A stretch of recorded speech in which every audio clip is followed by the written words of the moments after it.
गजानन महाराज पालखी सोहळ्यात यंदा एक आश्चर्यजनक घटना घडली आहे। हिंगोलीत या पालखी सोहळ्यात एक काळवीट घुसलं असून ते पालखीची पाठ सोडायला तयार नाही। या काळवीटाचा पालखीसोबत चालतानाचा व्हिडिओ सोशल मीडियात चांगलाच व्हायरल झाला आहे।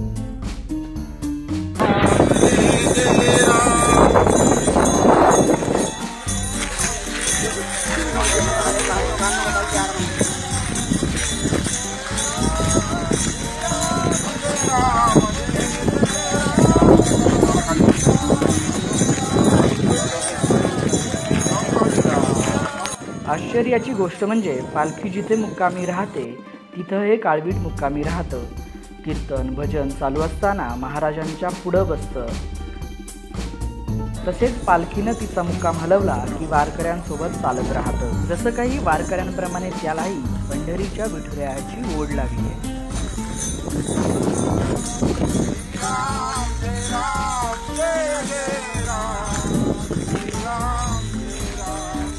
या प्रकारामुळे आश्चर्य व्यक्त केलं जात आहे। दरम्यान वारी पंढरीला पोहोचल्यानंतर वनविभागाची परवानगी काढून या काळविटाला गजानन महाराज संस्थानकडे सुपूर्द करण्यात येणार असल्याचं वारकऱ्यांनी म्हटलंय।